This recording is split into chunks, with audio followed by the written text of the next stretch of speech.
Bismillahirrahmanirrahim. Rabbi shrah li sadri wa yassir li amri wahlul 'uqdatam min lisani yafqahu qawli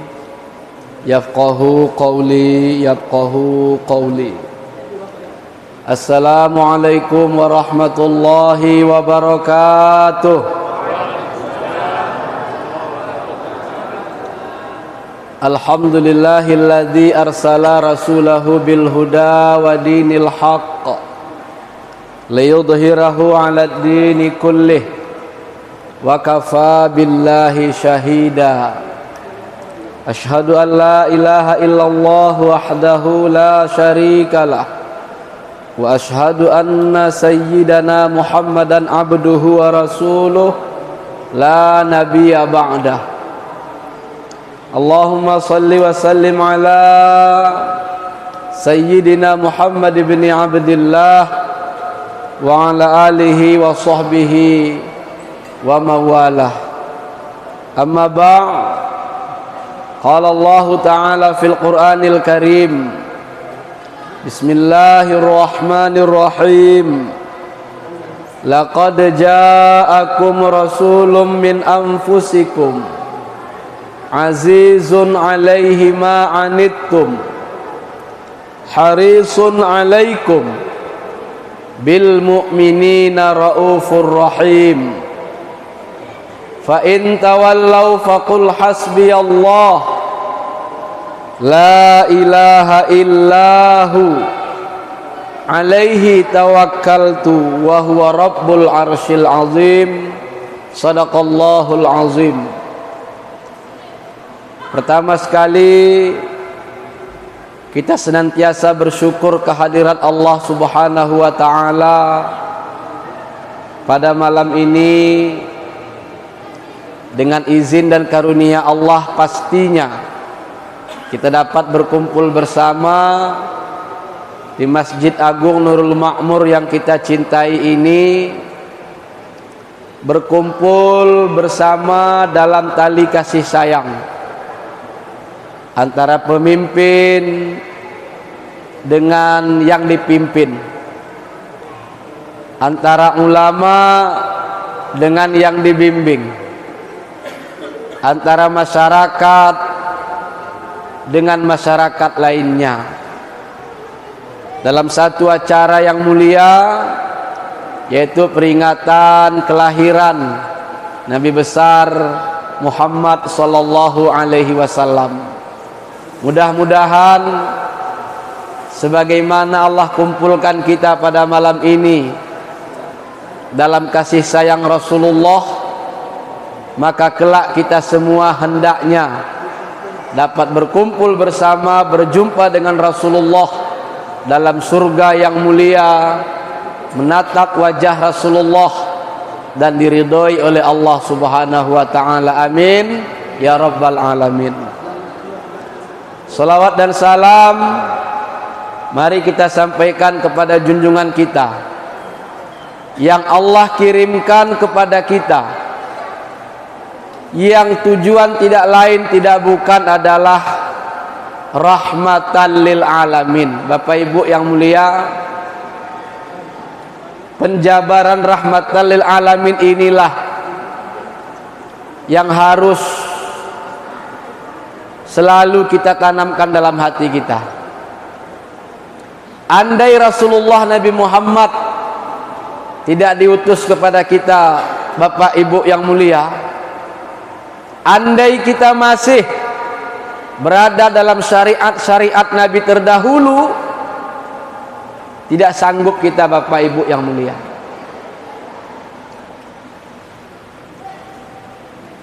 Sayyid Muhammad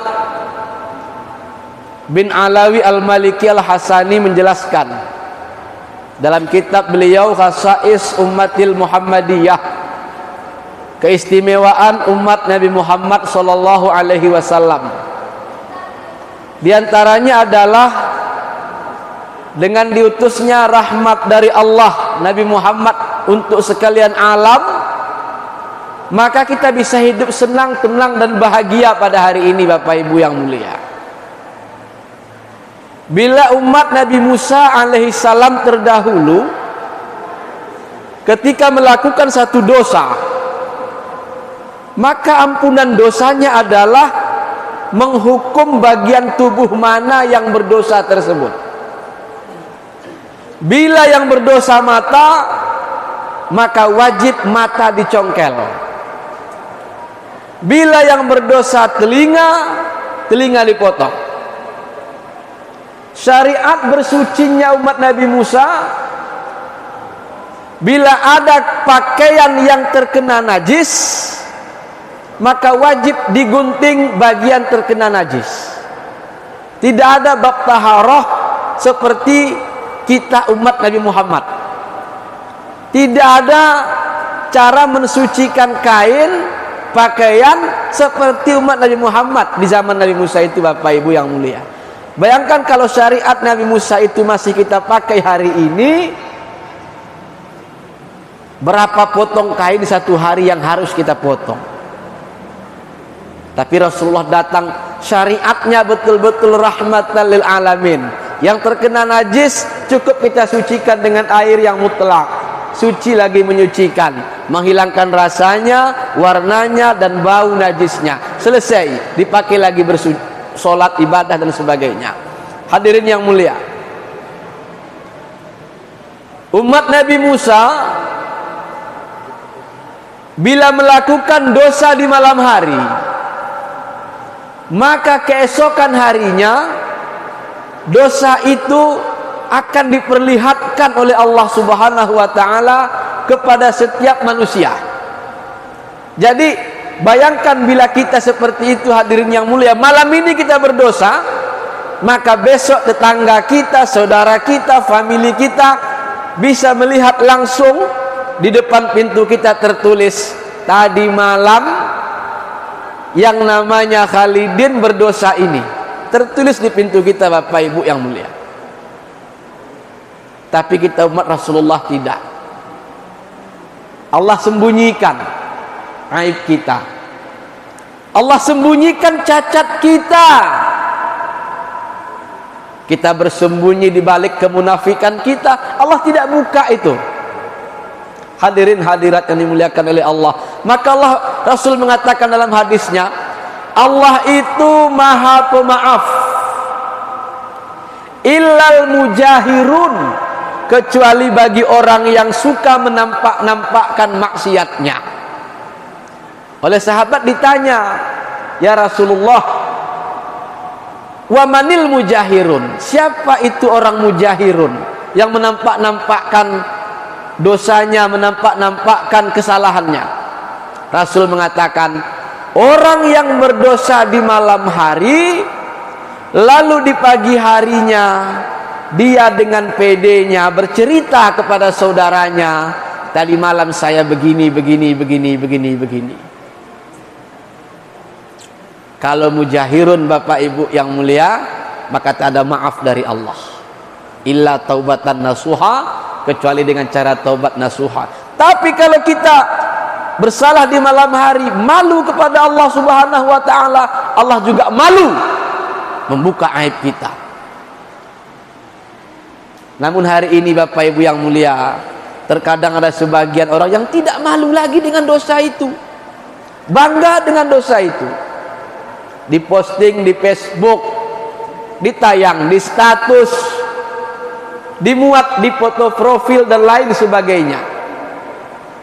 Maka ketika Rasul mengatakan dalam hadisnya, khairul quruni qarni summal ladzina yalawnahum, sebaik masa-masaku, kata Rasulullah, lalu kemudian di bawah itu, bila hari ini kita di akhir zaman, Bapak Ibu yang mulia, berarti kita adalah masa yang jauh dari Rasulullah, berarti masa kita adalah masa yang paling kurang kebaikannya. Hadirin yang dimuliakan oleh Allah Subhanahu wa taala, maka sebagaimana Allah mengatakan, wa ma arsalnaka illa rahmatan lil alamin, momen kita pada malam ini duduk kita bersama dengan pemimpin kita, Bapak PJ Bupati dan Forkopimda lainnya, kita berdoa kepada Allah Subhanahu wa taala, semoga rahmatan lil alamin Rasulullah itu dengan tanggung jawab kita, dengan amanah kita bersama, dapat kita tebarkan rahmat lil alamin itu untuk Aceh Singkil tercinta ini. Amin ya rabbal alamin. Bapak Ibu yang mulia, sesuai dengan tema kita pada malam ini, meneladani sifat serta akhlak Rasulullah dalam mengemban amanah di era globalisasi. Yang paling berat itu, kata Imam Ghazali, adalah menjaga amanah. Yang paling ringan itu adalah meninggalkan sholat. Maka oleh karena itu hadirin yang mulia, ketika ayat bicara tentang amanah, para mufassir menafsirkan amanah itu bermacam-macam. Ada mengatakan sholat, ada mengatakan haji, ada mengatakan riyasah kepemimpinan, ada mengatakan zakat dan lain sebagainya. Artinya, intinya semua yang kita tanggung hari ini adalah amanah. Maka amanah ini mari kita tunaikan dengan sebaik-baiknya. Amanah ilmu, amanah jabatan, amanah harta, amanah tanggung jawab, semuanya Bapak Ibu hadirin yang mulia. Maka kata penghormatan kami yang mulia, yang kami hormati Bapak PJ Bupati Aceh Singkil, mudah-mudahan selalu Allah berikan kesehatan untuk menata Aceh Singkil ini lebih baik ke depannya. Juga yang kami hormati Bapak-bapak dari unsur Forkopimda Aceh Singkil yang berhadir, maupun yang mewakili yang tidak kami sebut satu persatu, mudah-mudahan juga semua dalam lindungan Allah Subhanahu wa taala. Bapak-bapak kepala dinas yang berhadir, orang-orang tua kami, Bapak Haji, Ibu Hajah, sahabat kami Ustadz Hayamuddin, begitu juga guru kami Imam Masjid Agung Nurul Makmur, dan seluruh hadirin dan hadirat yang tidak kami sebut satu persatu, namun tidak menghormati rasa hormat dan ta'zim kami. Bapak Ibu yang mulia, ada satu ayat dalam Al-Quran yang ayat ini biasanya para ulama-ulama sepuh kita sering membaca sebagai wirid. Wirid subuh biasa sering dibaca. Terdapat dalam surah At-Taubah ayat 128 dan 129. Saya ketika belajar di Darul Hasanah dahulu bersama Allah yarham Abuya Syekh Haji Zamzam Isyam, beliau melazimkan wirid ini ba'da subuh, sehingga beliau kalau wirid itu biasanya panjang. Ayat itu adalah laqad ja'akum rasulun min anfusikum azizun alaihi ma anittum harisun alaikum bil mu'minina raufur rahim. Bapak Ibu yang mulia, biasa dalam kegiatan maulid, ayat yang paling familiar itu adalah laqad kana lakum fi rasulillahi uswatun hasanah, karena berbicara tentang uswah, teladan, ikutan, panutan, contoh dari Rasulullah untuk umatnya. Tapi sengaja Bapak Ibu yang mulia, ayat ini kami pilih karena untuk mengenang guru juga, dan juga ayat ini menceritakan bagaimana seharusnya kita. Apakah dia ulama sebagai pewaris Nabi? Apakah dia pemimpin sebagai penerus Rasulullah? Karena sesungguhnya hadirin yang mulia, Rasulullah itu adalah contoh komplit. Contoh ulama di beliau ada, karena beliau guru. Contoh seorang pemimpin, beliau pemimpin besar. Contoh sebagai ayah, beliau punya anak, punya istri. Contoh sebagai suami, beliau kepala rumah tangga. Maka hadirin yang mulia, ayat ini kalau kita terjemahkan kira-kira begini: sungguh telah datang kepada kalian, kata Allah, rasulun min anfusikum, seorang rasul dari golongan diri kalian sendiri, bangsa manusia, bukan malaikat, bukan jin dan lain sebagainya. Artinya apa? Nabi akan menjadi pembimbing umat. Maka Nabi dipilih dari golongan kita manusia. Kenapa? Karena Nabi juga nanti akan layaknya hidup sebagai kita manusia, merasakan sakit, merasakan lapar, merasakan terfitnah, merasakan tertuduh, dizalimi, dijauhi, dicaci, diusir. Maka dipilihlah beliau min anfusikum, dari golongan manusia. Hadirin yang dimuliakan oleh Allah Subhanahu wa taala. Apa sifat Rasulullah itu? Yang pertama, azizun alaihi ma'anittum. Rasul itu merasa berat dadanya ketika melihat ada pada diri umatnya dosa dan kesalahan, dosa dan kezaliman. Dasar inilah Bapak Ibu yang mulia, maka Rasul tidak pernah berhenti berdakwah. Maka Rasul tidak pernah menghentikan tugasnya.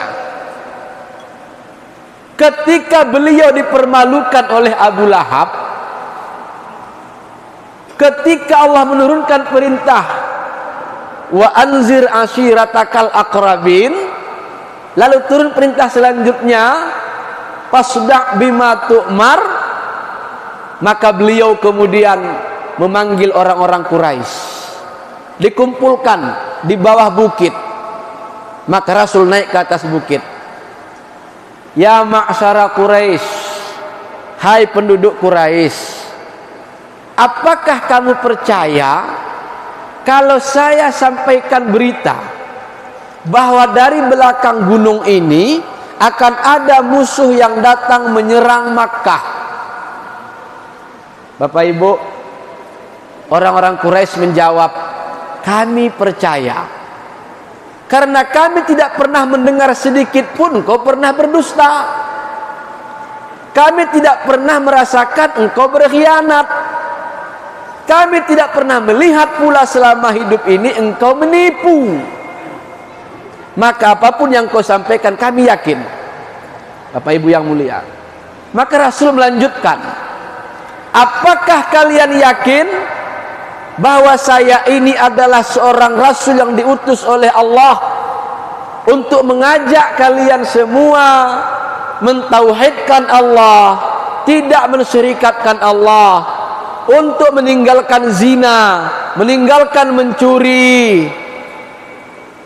Hadirin yang mulia, maka pada saat itu berdirilah Abu Lahab seraya mengatakan, tabbalaka ya Muhammad, celaka engkau Muhammad, alihadza jama'tana, untuk ini rupanya engkau kumpulkan kami. Padahal awalnya Bapak Ibu yang mulia, mereka sudah percaya semua Nabi tidak pernah berdusta. Tapi giliran dibawa kepada Allah untuk bertauhid, untuk tidak mensyirikatkan Allah, menolak. Artinya apa hadirin yang mulia? Iman tergantung hidayah, betul. Bukan tergantung kepada orangnya, pendakwahnya. Bukan tergantung kepada pengajaknya. Tapi tergantung kepada hidayah dalam hatinya. Terbukti Bapak Ibu yang mulia, baru saja mereka yakin kepada Nabi Muhammad, tapi ketika ajakan dakwah tauhid, mereka menolak. Hadirin hadirat yang dimuliakan oleh Allah. Maka kemudian Nabi kita Muhammad gagal di Makkah, berangkat ke Taif.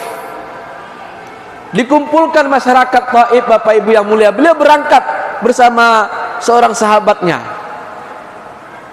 Begitu sampai di Taif hadirin yang mulia, beliau dilempar dengan batu, dikejar-kejar, diusir. Inilah kemudian timbul kisah ketika Jibril turun kepada Nabi Muhammad, ya Muhammad, apakah kamu reda, apakah kamu ingin andai saya angkat gunung Uhud itu, saya timpakan ke atas mereka? Tapi Rasulullah mengatakan, jangan ya Jibril, kita doakan saja mereka. Mereka belum tahu, mereka belum paham, kita doakan supaya mereka tahu dan paham. Mudah-mudahan nanti, kata Rasulullah, dari zuriat mereka, anak cucu mereka akan lahir orang-orang yang kuat imannya dan akan menjadi orang-orang yang menegakkan agama Allah ini. Hadirin hadirat rahmatan lil alaminnya Rasulullah. Orang tuanya menolak, tapi Rasul masih mengatakan, mudah-mudahan nanti anaknya menjadi orang yang membela agama. Mudah-mudahan nanti cucunya menjadi orang yang menolong agama. Bapak-bapak, ibu-ibu, para hadirin yang mulia. Jadi Rasulullah itu yang pertama, azizun alaihi ma'anittum. Ada saja umatnya yang berbuat maksiat dan dosa, itu Rasulullah sakit dadanya, sakit hatinya.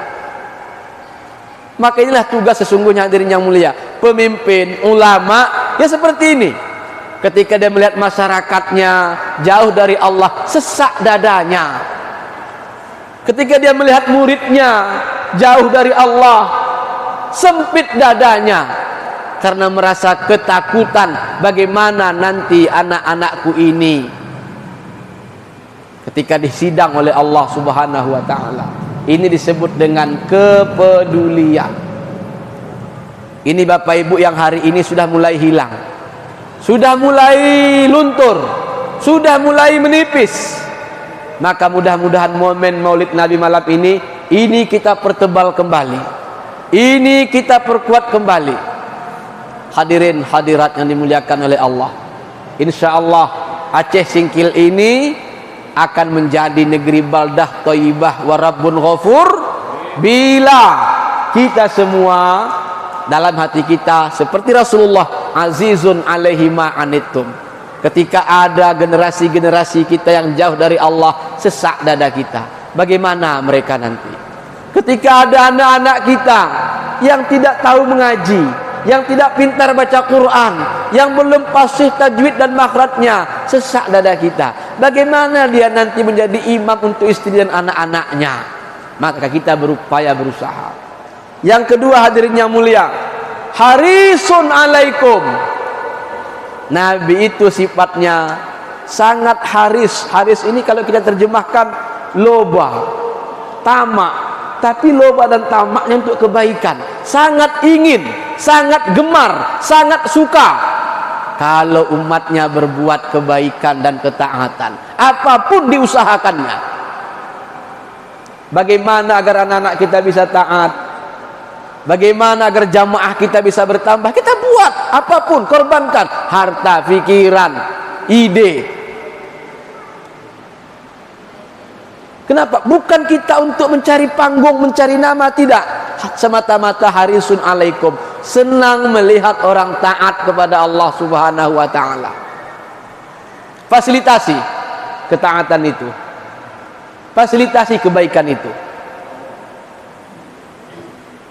Lalu yang ketiga, hadirin yang mulia, Rasulullah itu bil mu'minina raufur rahim. Rauf pengasih, rahim penyayang kepada seluruh orang-orang mukmin. Tidak ada dendam, tidak ada kedengkian. Apa saja yang ada pada orang-orang mukmin kita senangi, kita sayangi. Hadirin dan hadirat yang dimuliakan oleh Allah. Maka inilah yang dapat kami sampaikan. Terakhir, seorang sahabat Nabi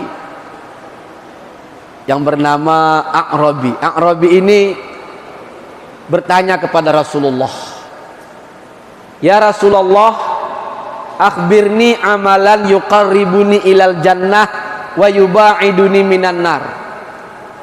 Ceritakan kepadaku ya Rasul, apa amalan yang kalau saya lakukan bisa mendekatkan saya ke surga, menjauhkan saya dari api neraka.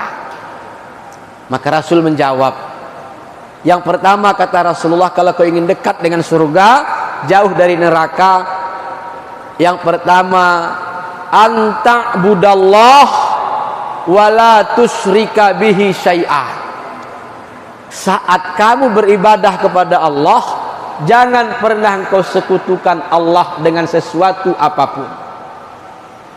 Ini yang kemudian dalam kajian keislaman disebut dengan ilmu tasawuf. Anta'budallah ka'annaka tarah fa illam takun tarah fa innahu yaraka. Apa makna jangan kau syirikatkan Allah dengan sesuatu apapun? Kalau kita beribadah sudah pasti kita bertauhid kepada Allah. Bertauhid dengan makna akidah. Asyhadu an la ilaha illallah. Tiada ma'bud bihak kecuali Allah. Tiada ma'bud dengan sebenarnya melainkan Allah.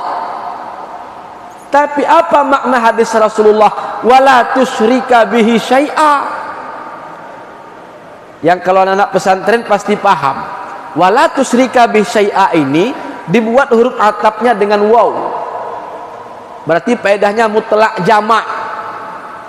Tidak mesti duluan ibadah baru tidak syirik, atau bisa saja sekaligus di saat ibadah juga tidak syirik kepada Allah. Disebut mutlak jamak. Maknanya apa hadirin yang mulia? Saat kita beribadah kepada Allah, betul-betullah tujuan kita tidak maksud selain Allah. Jadi kita sudah diajak Rasulullah untuk naik ke taraf yang kedua. Saat engkau beribadah itu jangan cari yang lain-lain dalam ibadahmu, tapi carilah Allah Subhanahu wa ta'ala. Jangan engkau dalam ibadahmu itu bertujuan untuk pandangan manusia, jangan, kata Rasulullah. Carilah keikhlasan dalam ibadahmu itu, karena engkau bisa beribadah murni karunia Allah. Hadza min fadli rabbi, ini karunia Tuhan. Engkau bisa ibadah murni karena petunjuk dari Allah, bukan karena kita kuat, kita sehat, kita hebat, kita kaya, kita berpangkat, kita berilmu. Tidak, semata-mata tarikan dari Allah Subhanahu wa ta'ala. Wa ma ramaita id ramaita walakinnallaha rama. Yang kedua kata Rasulullah, wa tuqimas shalah, dirikan salat dengan sebaik-baiknya. Bila engkau merasakan masalahmu menumpuk, bila engkau merasakan hatimu gelisah dan gundah, bila engkau merasakan rezekimu agak sempit dan susah, bila engkau rasakan pekerjaanmu banyak masalah, kata ulama, periksalah salatmu. Mungkin dalam salatmu itu banyak lalaimu. Fawailul lil musallin alladzina hum an salatihim sahun. Salat keningnya sujud di hadapan Allah, tapi hatinya tidak kepada Allah. Periksalah salat kita. Makanya Abuya menyampaikan dalam satu makalahnya, Bapak Ibu, Umar bin Abdul Aziz, salah seorang khalifah Bani Umayyah, yang sejarah mencatat beliau disetarakan dengan Khulafaur Rasyidin, walaupun masanya jauh dari Khulafaur Rasyidin. Dia adalah khalifah terakhir dari Bani Umayyah. Di masa Umar bin Abdul Aziz inilah, Bapak Ibu yang mulia, semua masyarakatnya damai. Sehingga seorang penulis sejarah menceritakan gambaran kedamaian pada saat itu. Kucing bisa berteman dengan anjing, ular bisa berkawan dengan tikus, kambing bisa tinggal sekandang dengan harimau.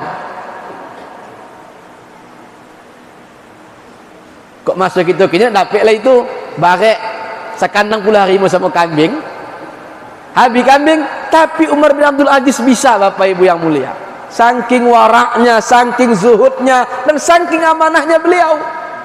Diibaratkan bisa sekandang harimau dengan kambing. Beliau berkata, sepenting-penting urusanku terhadapmu adalah solat. Bila bagus solat yang kalian jaga, kata Umar bin Abdul Aziz, maka insya Allah bagus urusan kalian, kata Umar bin Abdul Aziz. Apapun yang kalian ingin kerjakan, apapun yang kalian ingin usahakan, kata Umar bin Abdul Aziz, kalau sholatmu baik, insya Allah semua baik. Hadirin hadirat, maka tugas kita adalah di samping memperkuat sholat, juga memperbaiki sholat. Harus ada beda Bapak Ibu yang mulia. Kalau Nabi memerintahkan sholat untuk anak 7 tahun, itu namanya latihan, tamrinan wa tadriban, latihan dan cobaan-cobaan. Tapi ketika Rasul mengatakan, bila anakmu 10 tahun belum sholat, fatribuhu alaiha, boleh dipukul.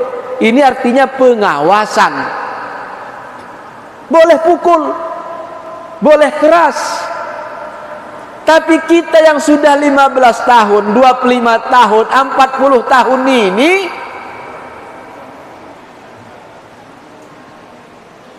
bukan lagi seharusnya seperti 7 dan 10 tahun Bapak Ibu yang mulia. Kalau 10 tahun diawasi orang tua, maka Rasul perintahkan pukul. Kalau kita seharusnya sudah ada di hati kita pengawasan dari Allah Subhanahu wa ta'ala. Untuk mendapatkan pengawasan dari Allah ini Bapak Ibu yang mulia, maka perlu kita berhadapan dengan gurunya. Inilah makanya para ulama-ulama kita dulu semangatnya kuat, semangatnya teguh mengembangkan tarikat-tarikat itu. Ada tarikat yang nampak-nampak seperti kata Bang Jal. Ada tarikat yang dia sembunyi-sembunyi, malamatiyah. Ada tarikat yang zikirnya keras, syatariyah. Ada zikir yang tak bersuara, tapi bergetar di hati saja, namanya Naqsabandiyah. Ada zikirnya sekujur tubuh, namanya zikir Jami'ul Aqda wa ghairiha dan lain-lain sebagainya. Tujuannya apa ini Bapak Ibu yang mulia? Pengawasan Allah itu hadir dalam sholat dan ibadah yang kita lakukan, maka akan hadir pula pengawasan itu dalam setiap tingkah laku, tindak tanduk yang kita lakukan. Bapak-bapak, ibu-ibu hadirin yang mulia, dan untuk mendapatkannya ini perlu kerja keras, perlu mujahadah, latihan, perlu riyadah, uji coba dengan didampingi oleh orang yang ahli di bidangnya. Hadirin yang mulia, yang ketiga kata Rasulullah, wa tu'tiyaz zakah, engkau tunaikanlah zakat sesuai dengan syarat dan rukunnya, sesuai dengan aturannya. Karena Bapak Ibu yang mulia, kita harus bisa juga membedakan mana zakat, mana infak, mana sedekah, mana wakaf. Hari ini kadang-kadang kita lihat sama saja semua.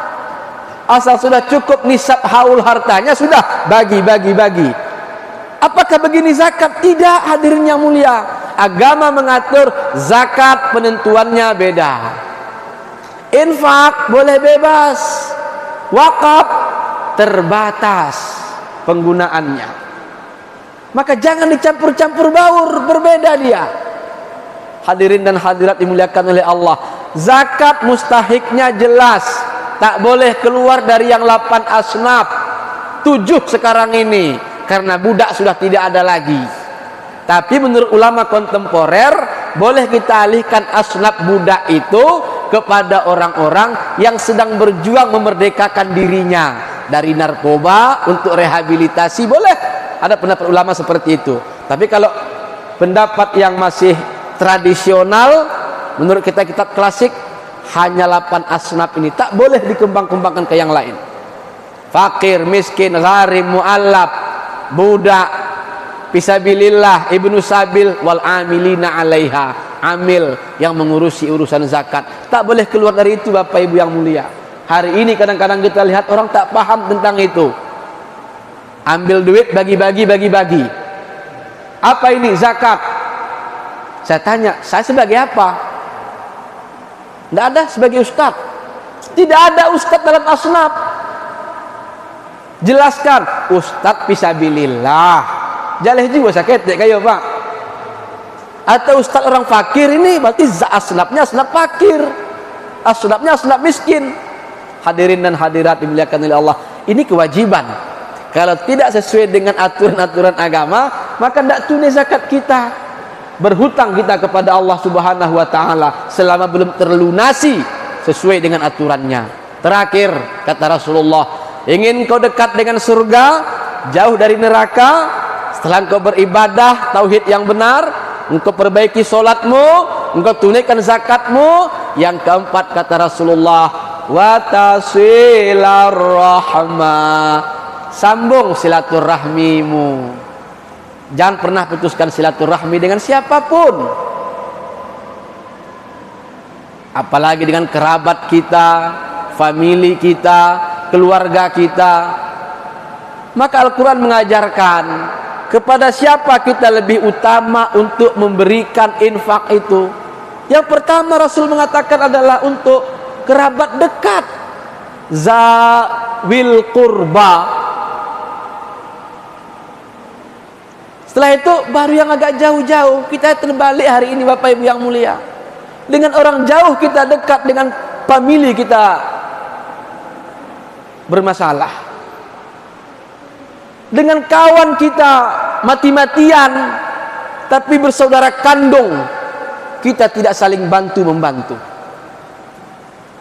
Maka silaturahmi, kata Rasulullah, ingin bahagia dunia dan akhirat. Maka oleh karena itu hadirin yang mulia, mudah-mudahan kita semua Allah bukakan pintu hati kita sehingga kita bisa melihat bagaimana kasih sayang Allah melalui Rasulullah untuk kita, dan kasih sayang ini pula lah yang akan kita tebarkan kepada umat Islam dimanapun berada. Bila ada yang perlu kita sampaikan, sampaikan secara terbuka. Tidak boleh kita simpan, jangan kita sembunyikan. Qulil haqqa walau murran. Katakan kebenaran sekalipun pahit. Jangan lagi ada, saya tidak bisa menyampaikan di depannya, jadi di belakangnya.